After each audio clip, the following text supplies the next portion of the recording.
Corda, and I welcome the opportunity to speak on what is a hugely important issue for many people in rural Ireland and in my own constituency of Kildare South. And can I say, in my 7 years of being a TD in this House, I've spoken on the issue of broadband on a number of occasions, and I would like to acknowledge the progress that has been made from when I first spoke on this issue. And there's many parts in Kildare that have high-speed broadband now that didn't when I started. But in Kildare South, we're a mixed constituency of urban and rural, and those pockets of rural South Kildare that don't have the broadband still feel that. And I don't need to tell the Minister as to the importance of broadband and how it impacts on people's lives in so many different ways. It impacts on family life, people's ability to share their entertainment together as a family now with new means of live streaming TV and Netflix and all the rest. Not having that is a huge frustration when your neighbours do. Education, when your children come home from school and have iPads in school and struggle to be able to do that at home. The small business, having people in houses who have to, and some of these cases are houses that have since got the broadband and don't know themselves since, but I had a constituent who had to drive to download a large file, had to drive to the nearest hotel 15 minutes away and sit in the car park and rob their Wi-Fi on their laptop to send and download a large file and to make those points back. Working in the agricultural sector, farmers now do all of their systems online. Never mind in the equine sector, you have people who want to buy horses online, looking at sales in France and different places, or where they may be selling the foal and they don't follow with it. Yet, if they can't have high-quality broadband, they have to travel to that sales and miss out on the work at home and all of the work that goes with that. The ability of people to work from home. So we look at all of the congestion, and a lot of this is linked up to the national planning framework, and we talk about taking all the pressures off our roads. The people who can live at home and don't have to spend all those hours on the M50, but can also have that quality of life to be home with their kids and to challenge, to be there, collect them from school, help them with their homework, and have those qualities of life elements. That's it. And that's where this frustration comes from, because for those people who don't have it, broadband, I think, is very much like oxygen. Where you have it, you don't even realise you're breathing, and you don't think about it too much. But for those who don't have it, it's the biggest frustration in the world. And I want to accept the massive undertaking it is, and the scale and the nature of the National Broadband Plan of what is trying to be done here. And the importance of the investment now, that the money that's going in, that this system is future-proofed, so that the fibre to the house is the best system future-proof in that.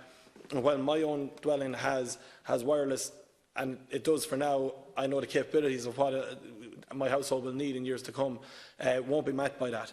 And that's why the long-term plan is the right approach. And while we talk about the National Broadband Plan in the future tense as something to be rolled out, to be delivered and to come in that way, I do want to recognise the fact, Minister, that when this government started, we were at 50% coverage around the country. We're up at 71% now, and by the end of this year, we're on target to be at 77%. And a lot of that delivery, and a lot of the places in Kildare that have it now that didn't have it a number of years ago, have it because of the National Broadband Plan, because it drove the private sector to put in the €2.75 billion worth of private money that has gone in investment in the last 5 years. And I absolutely recognise that. And our focus and the frustration of people here in this House now is on the remaining percentages. And they, as we work down the numbers, they're the hardest to reach houses and the ones that are going to be the most difficult. And given the scale of the project, it's understandable that the final percentage will be the hardest to reach premises, and that will take time and the most cost, and the most cost to the taxpayer. And let's recognise the fact here, no cost to the dweller, which is something that we recognise the importance of this infrastructure. And this is something on the same scale as the electrification of Ireland in the 1920s, there's no doubt about that. But the problem with percentages and projections is that the Department of Communications has issued many in the past, and for a variety of reasons, some of those projections have slipped long before your time, Minister. And that has led to frustrations there. I don't for 1 minute doubt your conviction and your determination. But if there's an issue with the public confidence in the department, it is that some percentages have slipped in the past. But what I do not accept is the argument here of opposition parties tonight, trying to tell us that the best way to deal with the unfortunate circumstance that Air pulled out last week, that the best way to deal with that is to stop and to down tools and to say, no, we won't do anything else now, we'll navel gaze for the next 6 months or beyond. We'll tell a bidder who's left in a process, who's stuck with the process all the way through, who is backed up by SSE and John Lang and some very credible large-scale operations who operate on a very large scale worldwide, that all of a sudden, yeah, no, we're going to walk away from this project now. we're in this now, and there's no doubt that I think we have to see it through. But I do want to touch on, I do think there's valid questions that have to be asked.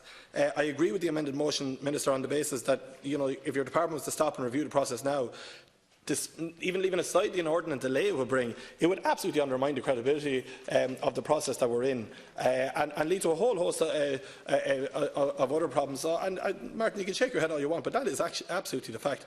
But I do think that, you know, there's still valid questions that must be asked of you and your officials, and some of them will be difficult to answer for commercial reasons. But you know, you might address them in your summing up, Minister. That, like, while there's no price on this scheme in the public domain, I wouldn't expect there to be. You know, the estimate that you would have in your head and the Minister of Finance would have in their head, that figure and the figure of the taxpayers' money that we can't go beyond, I'm sure that we have, and I would just like to hear some reassurance that we have the state aid rules all still apply, and that there will be a point if ENET look for too much that they'll be told no, and that on that basis then, again, that, you know, it's not a blank cheque, and they know that. And while you can't publicly talk about a plan B, because to do so would undermine the process, I would understand that. But to make sure that plan B is a very live and real option, we're trusting you that that will be there to take out. So rather than us stopping a process that people have concerns about, drive on with it, make it work, do your very best to make it work, which is what you're saying tonight you have the conviction to do. But if it doesn't, then we have that plan B to look at and to go with from there.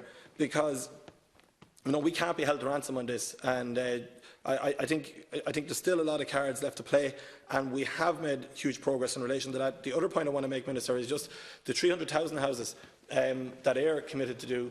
I understand that's done on a contractual basis. The rollout of that has been a cause of frustration for those who see their neighbours getting it and haven't got it themselves. I welcome the appointment of a broadband officer in every local authority, because I found that very useful. Where you've had local small businesses in rural areas that broadband was coming down line, we were able to contact a broadband officer in our county council and get them to make a case back through AIR for that, and that has proven where there's an economic ability and where there's jobs involved, that has been very, very important. So right now, Minister, as of now, we've delivered 71% high-speed broadband around the country, and what is a massive scale project. You know, as I say, the likes hasn't been seen for a generation. By the end of this year, we'll be at 77%. We are united behind you in driving on to ensure that we hit that 100% as soon as possible, mindful of the fact the hardest places to reach will be the ones that will take the most amount of time. But the prize is a very big one for us, and when we talk about the national planning framework and our planning for Ireland 2040 and what we'll look like in 30 years' time, and we look about the kind of Ireland we want and the extra million people that are going to live in this country, and how we want 75% of that population growth to be outside of the cities, then you know, what for me, as a dweller in rural Ireland who's surrounded by green fields, the most important element of that is connectivity. And connectivity in terms of transport and connectivity in terms of broadband. And if we address both of those issues, and like when we talk about a national planning framework that talks about 20 years' time, then this is big vision stuff.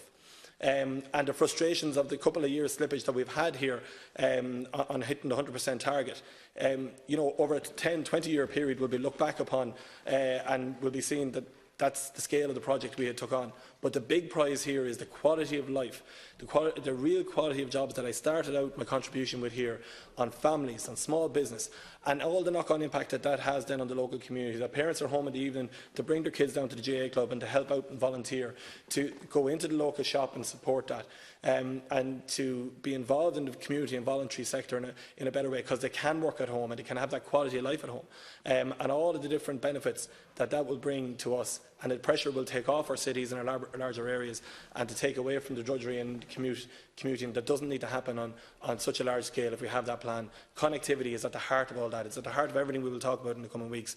And Minister, we're with you.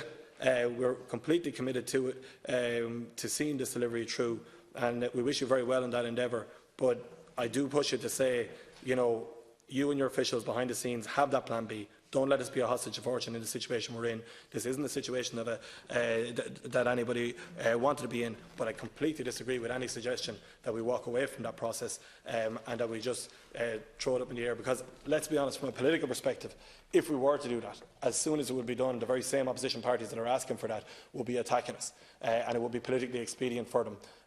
But the right thing to do here is to drive on with this process and plan for all eventualities. Thank you very much, Laskin.